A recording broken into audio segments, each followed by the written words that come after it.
हे सखा तू परम सखा की उपासना कर। कभी विचार करें कि उपासना इतनी सरल है कि मंत्र कई और हो जाए। ऋषियों ने तो पूरा जीवन लगा दिया।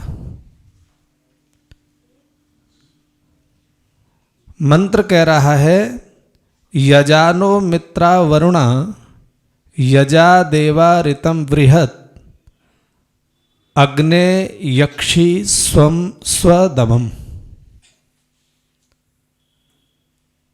यजानो मित्रा वरुणा, हिंदी में मित्र वरुण का अगर शाब्दिक अर्थ करेंगे तो प्राण और अपान। जब एक साधक साधना में बैठता है तो पहले क्या करता है, श्वासों पर नियंत्रण करता है, और श्वासों से भी पहले उसका प्रयास रहता है आसन सिद्धि पर। अब ध्यान लगाना है, आसन लगता नहीं है, बैठा जाता नहीं, तो फिर साधना कहां से होगी। तो मंत्र कह रहा है कि प्रभु मैं साधना में उस परम सखा की अगर उपासना करने बैठूं तो मेरे ऊपर इतनी तो कृपा कर देना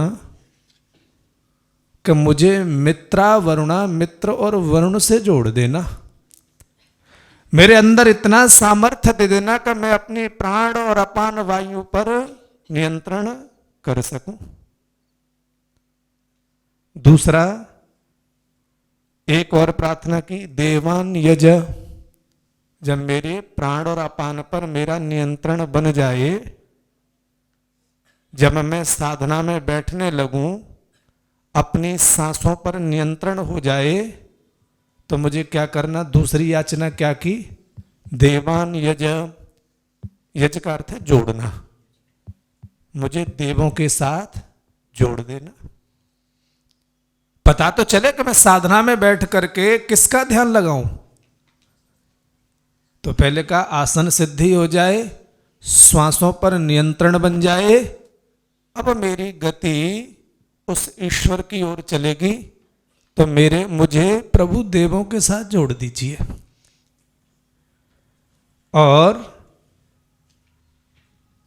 यहां तक तो हो गया, आसन पर बैठना आ गया, मन भी एकाग्र होने लगा, लेकिन दिनचर्या नहीं है। तो तीसरी प्रार्थना की, देवारितम बृहत, प्रभु मेरे अंदर निरंतरता भी पैदा कर दीजिए। ऐसा नहीं है कि ये अभ्यास, साधना, ध्यान, ईश्वर की उपासना एक दिन का विषय नहीं है। मेरे अंदर निरंतरता भी बनी रहे, और निरंतरता कैसी रहे, सूर्या चंद्र मसा विभव, जैसे प्रभु सृष्टि के आदि से लेकर के आज तक सूर्य और चंद्रमा जैसे अपने मार्ग पर निरंतर चल रहे हैं, उनको मैं साक्षी और लक्ष्य बना करके मैं भी आपके पथ पर, आपकी साधना पर मैं भी निरंतर चल सकूं। तो वेद मंत्र कह रहा है कि तुम प्राण और अपान से जुड़ जाओ, तुम मित्र और वरुण से जुड़ जाओ, तुम देवों से जुड़ जाओ, तुम दिनचर्या में बंध जाओ। और हमारे समाज के व्यक्ति किससे जोड़ रहे हैं? अगर जुड़ने के पीछे का कोई लॉजिक ना पता हो, उसके प्रयोजन का पता ना हो, तो कितनी बड़ी हानि होती है। एक व्यक्ति ने, एक दृष्टांत है, बिल्ली पाली। घर में बिल्ली थी, बिल्ली को सब लोग खिलाते थे बड़ा प्यार से, वो घर में एक परिवार के सदस्य की तरह रहने लगी। थोड़े समय बाद घर में किसी बुजुर्ग का देहांत हो गया। अब वो हमारे यहाँ परंपरा है कि देहांत हुआ, शांति हवन होगा, सब लोग आएंगे। थोड़े समय बाद शांति हवन रखा गया, शांति हवन का आयोजन हुआ, सभी रिश्तेदार आने थे, तो रिश्तेदारों के लिए भोजन की भी व्यवस्था करनी थी। घर में भोजन बन रहा था, किसी ने आकर के कहा कि देखो ऐसा है, घर में बिल्ली है, कहीं ऐसा ना हो ये भोजन को बिगाड़ दे। तो उन्होंने एक टोकरी मंगा करके और उस बिल्ली को ढक दिया। सब रिश्तेदार आए, घर के भी लोग देख रहे थे कि शांति यज्ञ हो रहा है, भोजन बन रहा है, एक टोकरी के नीचे बिल्ली है। सब कुछ प्रक्रिया हुई, सब मेहमान लोग चले गए। थोड़े समय बाद परिवार में फिर घटना हुई कि जो बुजुर्ग ये बता रहे थे कि बिल्ली को ढक दो, अब संयोग से इस बार उनका देहांत हो गया और कई वर्ष बीत चुके थे, बिल्ली भी कहीं दूसरी जगह जा चुकी थी। अब वही प्रक्रिया फिर, देहांत हुआ है, शांति यज्ञ होगा, रिश्तेदार आएंगे, भोजन बनेगा, ये सब तैयारी चल रही थी। तो किसी का ध्यान गया, और कई बार लोग आपने कहते हुए सुनोगे, साहब हमारे यहां तो ये परंपराएं होती हैं, हवन की तैयारी चल रही है, भोजन की तैयारी चल रही है, रिश्तेदार आ रहे हैं।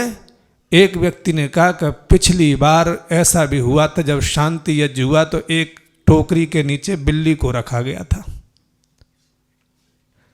हमारे यहां परंपरा है कि भाई किसी का देहांत होगा, शांति हवन होगा, तो टोकरी के नीचे बिल्ली रखी जाएगी। साहब बिल्ली पूरे मोहल्ले में ढूंढी गई, बिल्ली पकड़ करके लाई, टोकरी के नीचे बिल्ली रखी गई, तब वो शांति यज्ञ पूरा हुआ। आप किस परंपरा से लोगों को जोड़ रहे हो, उसके पीछे आपका चिंतन होना चाहिए। ये परंपरा क्यों करते हैं? अगर परंपरा व्यवहारिक रूप से, व्यक्तिगत रूप से अगर जीवन में कुछ लाभ नहीं पहुंचाती, किसी लक्ष्य प्राप्ति की ओर आपको प्रेरित नहीं करती, तो उन परंपराओं का कोई चिंतन, कोई परंपरा से निर्वहन करना कोई लाभ की बात नहीं है। वेद मंत्र क्या कह रहा है? तुम जुड़ो, तुम टोकरी और बिल्ली से मत जुड़ो, तुम मित्रा वरुणा, मित्र और वर्ण से जुड़ो, तुम देवों से जुड़ो, तुम दिनचर्या से जुड़ो, तब जाकर के अग्ने यक्षी स्वदमम, फिर तुम्हें क्या मिलेगा? साधक भी तो किसी लालसा से साधना करेगा ना। तो वेद मंत्र कह रहा है जो तुम्हारा स्थायी घर है वो तुमको मिल जाएगा। स्थायी घर क्या है? हमारे यहाँ पे एक शब्द बोलते बस्ती, अब तो थोड़ा प्रचलन में नहीं है, लेकिन जहाँ रहते थे पहले उसको क्या कहा जाता था? बस्ती। कहते किसी चौराहे पर एक फकीर रहते थे, लोग आते जाते उनसे रास्ता पूछते थे, साहब अमुक जगह जाना है, बस्ती किधर है? वो बताते थे यहां से जाओगे तो सीधे हाथ पर मुड़ोगे तो बस्ती है, और उल्टे हाथ पर जाओगे तो शमशान है। लोग जाते थे, जाकर के देखा तो वो एड्रेस जो बताते थे वो उल्टा होता था। जहां बस्ती है, जो बस्ती की पूछता था तो बस्ती की जगह तो शमशान घाट भेज देते थे, और जो शमशान घाट की पूछता था उसको दूसरी जगह भेजते थे। लोग आते थे, नाराज होते थे, साहब हमें तो बस्ती जाना था, आपने हमें शमशान घाट भेज दिया। उन्होंने कहा मैं बस्ती को बस्ती नहीं मानता। बस्ती का अर्थ है जहां बस गए फिर जो कभी न छोड़नी पड़े। जिस बस्ती में रहते हो यहां से तो आप साल 10 साल में घर बदलते रहते हो, और जो शमशान घाट में बस गया फिर वो कभी अपना घर नहीं बदलता, इसलिए वो स्थायी बस्ती हो गई।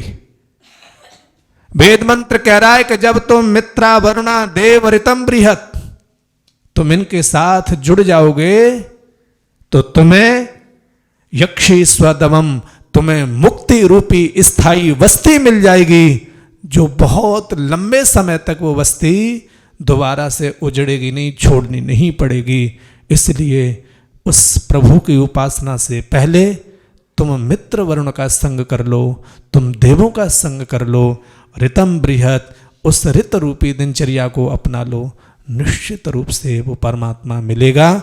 इसलिए सार्थक लक्ष्यों के साथ जब हम परमात्मा की उपासना करते हैं तो निश्चित रूप से हम अपने लक्ष्य, जीवन की सार्थकता और मुक्ति के मार्ग पर चलने का प्रयास और बल मिलता है।